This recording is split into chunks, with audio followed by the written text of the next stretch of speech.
One useful element of the type of rationalistic Enlightenment thinking that new atheists like Sam Harris put forth is that it actually does help eliminate actual superstitions. Now, people who have a well-grounded, well-thought-out, serious faith, such as Christians and serious believers of other religions as well,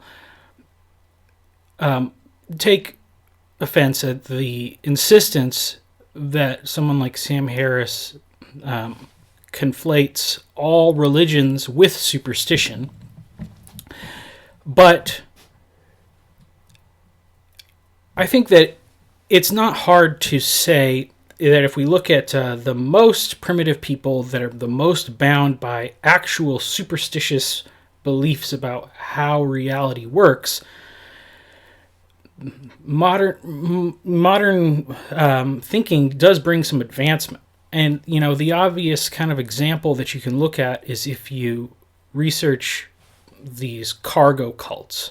And Burn Power has a great video where he talks about this.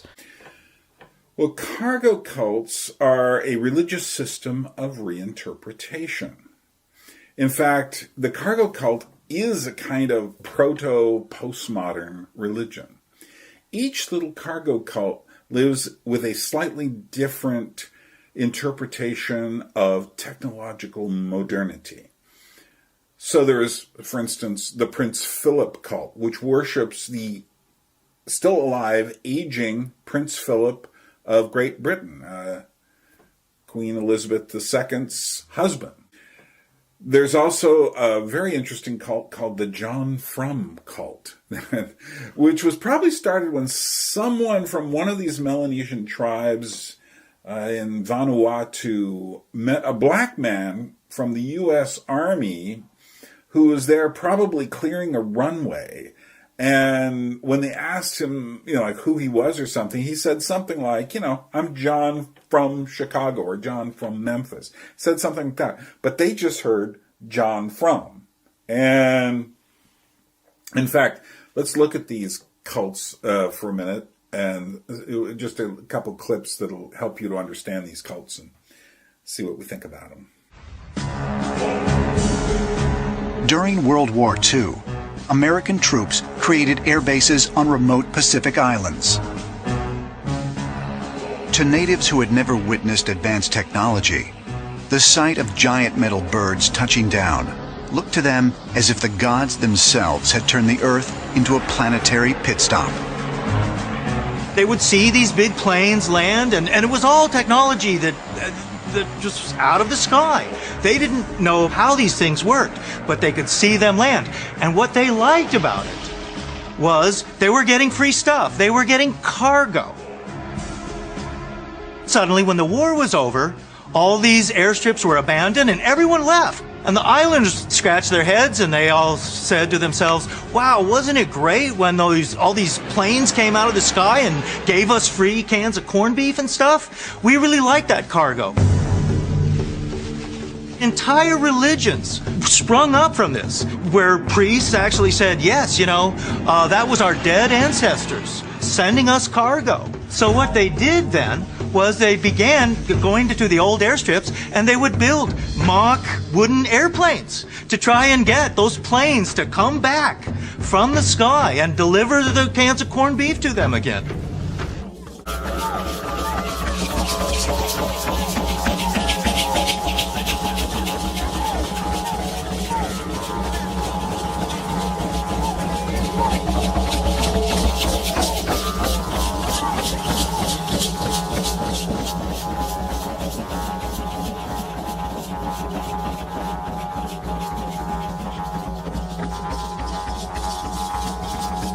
Here are some cultures that have been preserved in a Stone Age level of technology and advancement for thousands of years. And when they interact with modern people and modern technology, they approach it in such a superstitious way that, we can see kind of the absurdity of some of the thoughts of primitive people. But to make the assumption that primitive people and all of our ancestors were just these foolish, stupid, ignorant, unintelligent people is a grave mistake that comes with this idea of modernity. And it's been one of the chief problems of scholarship since the Enlightenment, or the 18th and 19th centuries especially. And everything is reduced to a sort of nothing buttery. When you see something, it's nothing but a imaginative version of this or that. And so the downside of this thinking is that while it eliminated some real problematic things, perhaps, it also just sucked all of the joy and wonder out of life. And the only people who could see potential for, making use of this new worldview were really terrible people. Marxists, dictators, totalitarian forces, because they could see that by reducing everything in reality to controllable factors, then they could put themselves in charge of those factors, and they get to be at the top of the hierarchy, which they don't acknowledge the sinful selfishness within every man, but that was ultimately the driving force behind it. But the backlash of this is that the lack of wonder about life that worldview caused has resulted in, this meaning crisis that we have. But because of that, people are latching on to all sorts of different things, and they are going back at what was dismissed. All of the babies thrown out with the bathwater of the 18th and 19th century scholarship and that kind of mode of thinking, and they're looking at it with a critical eye now that the socialist and totalitarian Enlightenment dreams are really starting to fade in the minds of most people, or a lot of people. They're going back and they're looking at these different things with fresh eyes and using some of these tools that are no doubt useful. And, we can agree that the fact that modernity let people think that everything could be deciphered and the removal of the superstition meant that there was a lot of advancement. Now, I don't necessarily think that some of that advancement couldn't have happened in a more positive way, but we can't go back in time and redo it. So it is what it is. And of course, I've spoken before the fact that the kind of secular split that happened between Christianity and science and all that, it was the secularists are ignoring the Christian underpinnings of the scientific method and that way of thinking, and the basis of that, which is that the universe is intelligible because it is the product of intelligence. So they want to ignore that. And Christians have largely abdicated that to them. But what was really happening is that in order to make those underpinnings work, they have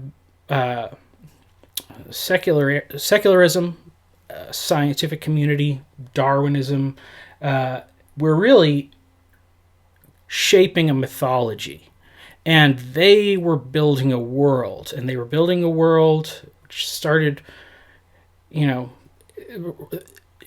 hints of this have been in other mythologies back to the beginning of the time, because it is the mythology that's antithetical to the true reality of the world that God created. And I wouldn't say that, and part of this is even the way that we look at the term mythology, because mythology is thought to be just like fictional tales. But that's not what it is. They are tales that are filled with wonder, and they help us to think in an imaginative way. And so the interesting thing is that while there's probably always been some amount of Christians that have clung to what the world would call a Christian mythology and said this is truth and it explains reality, which it does, and there's various degrees of that, the other mythologies have fallen to the wayside. But now people are starting to look at those other things, and this is something that's interesting with Jonathan Peugeot's Universal History. They're kind of taking a look at this sort of thing, and things like the Lord of Spirits podcasts, and even Michael Heiser with his Unseen Realm. He's looking at the context of which surrounded the mythology of the Near East.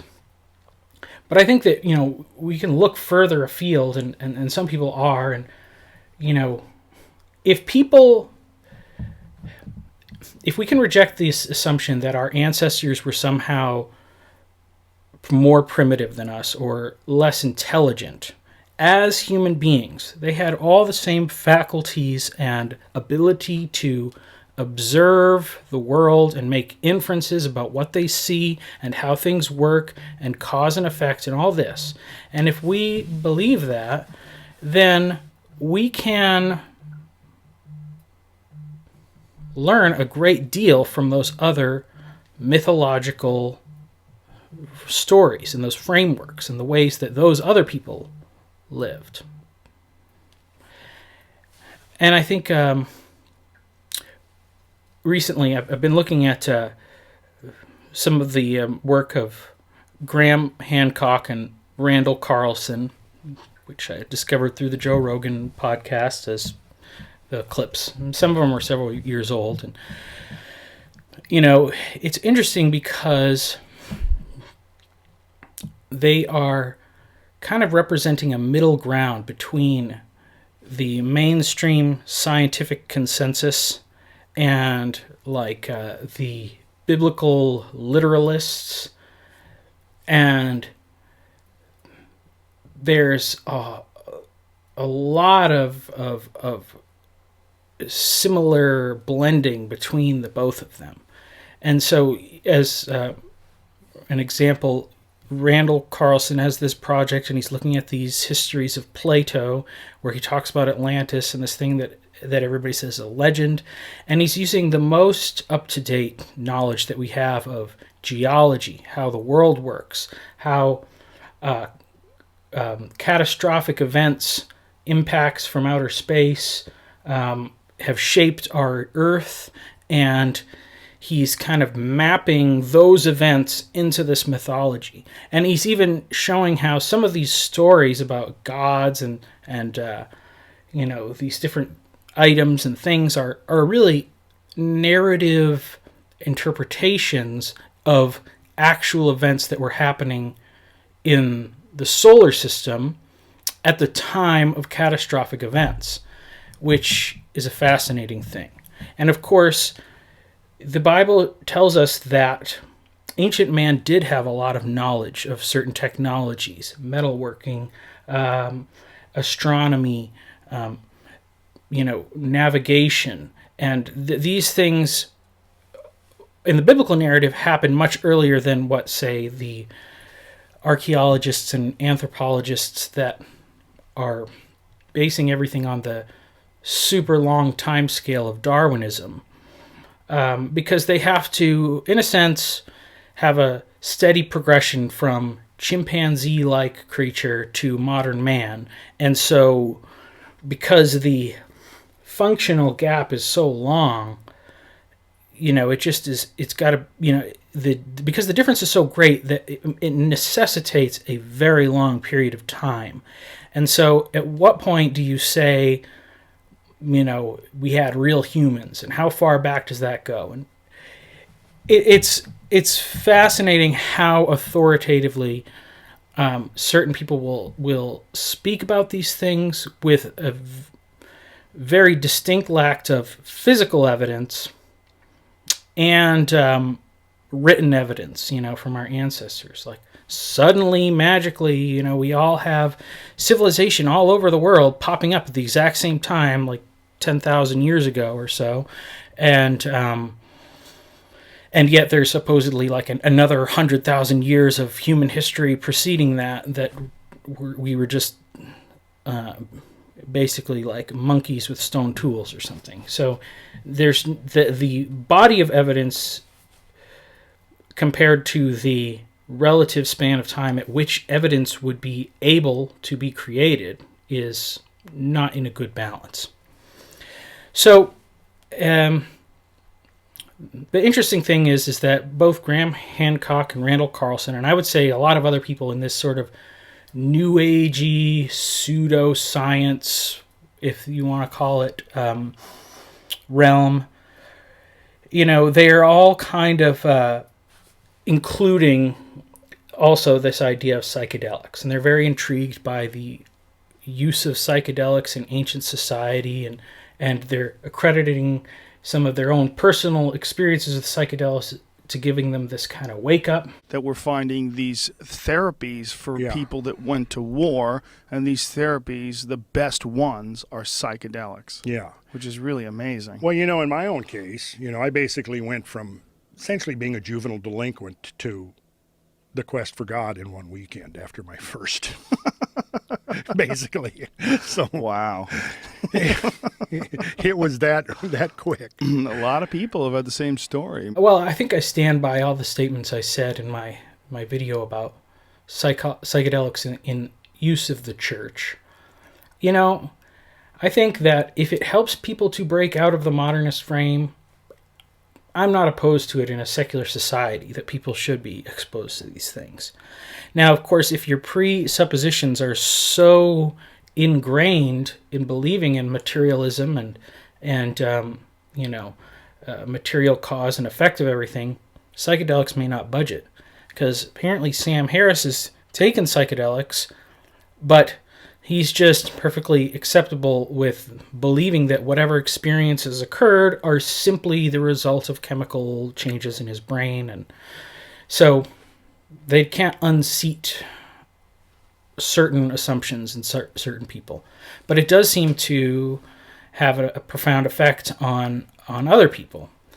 And I'm not necessarily advocating that for everybody, but I think that the useful thing that it can do is that it brings a sense of wonder. And personally, I've never felt like I lived without wonder as a Christian. And I've always just seen that all of the reasons why my life should not be important and what I do shouldn't matter and that the effects of my actions are basically meaningless in the long scale of human history. In moments it may feel discouraging, but ultimately I've found that those statements to be unconvincing because there's just a huge body of evidence to the contrary. And if you're simply choosing between two bodies of evidence, why would you choose the body of evidence that makes you meaningless, worthless, and unimportant, rather than the body of evidence that gives your life a purpose and a meaning and imbues meaning and significance into all of your actions and gives opportunities for you to improve and to be better and to have a difference. So,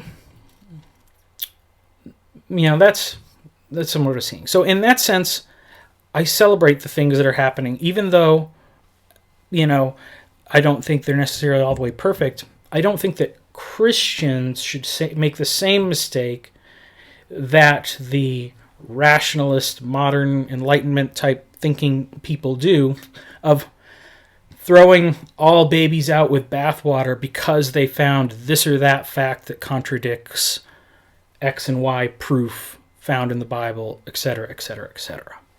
And while I trust God's word immensely, and I believe that it is accurate, and I think that if you're going to choose a standard by which to base other things, I don't think you can find a better one than the Word of God. But if you choose something else, I don't necessarily think that it means you're going to be incapable of arriving at some truthful conclusions. And so for that reason, I celebrate the things that these other people are doing, even though I don't necessarily agree with their final prescriptions for what society should be. I appreciate the efforts that they're putting forth to try to make true discoveries about the past and the world that we live in, because it does affect how we live and how we see ourselves. And the mythology that has been provided to us by modern science is depressing. And there's been other times where we've had depressing mythologies in our past, and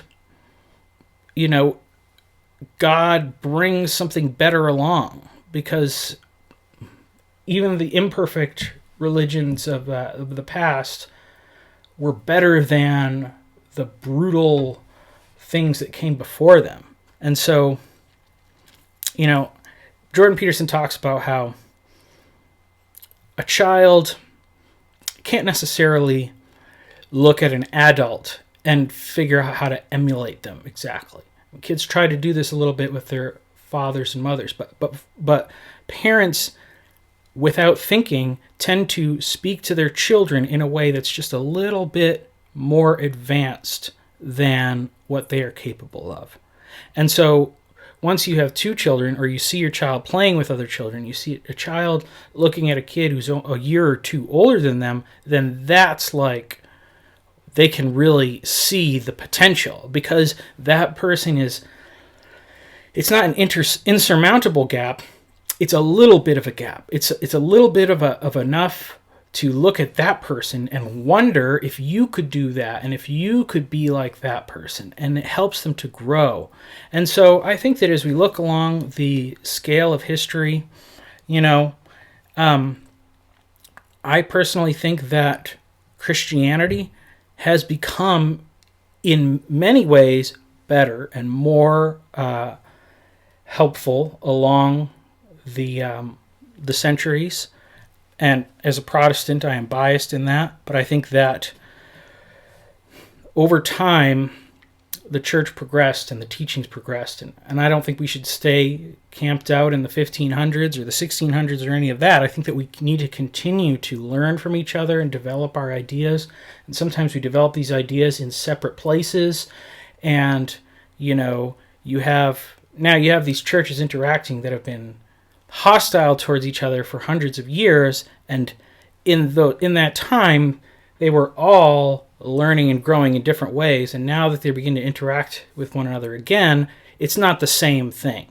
The Protestants and the Catholics meeting together in America now is not the same as what was happening in France 400 or 500 years ago. So I think we can see these patterns in history.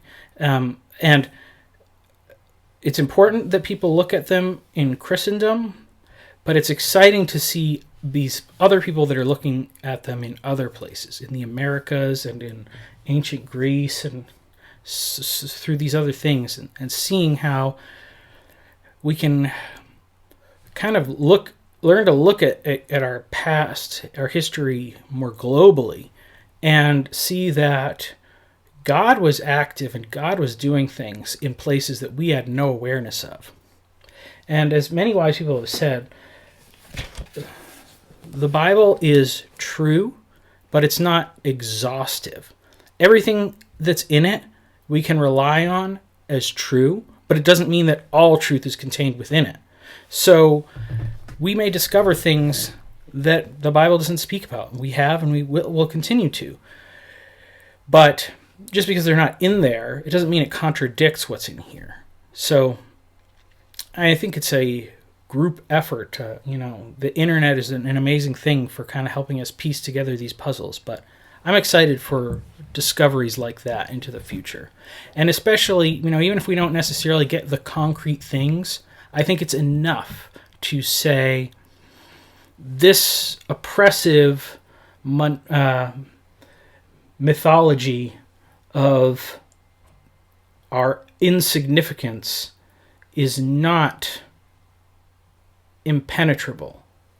And we can look other places and recapture that wonder about the world that we live in. You know, and our imaginations are an asset and a tool. And we don't always have to be right about everything, but we can make a defense for what we believe. And I think that even if you're not specifically an adherent of Christian belief, you should think about that, you know, find the thing that makes you feel wonder and excitement and search for the evidence that supports that and helps you defend that. And if we all do that, I think the world will become a better place.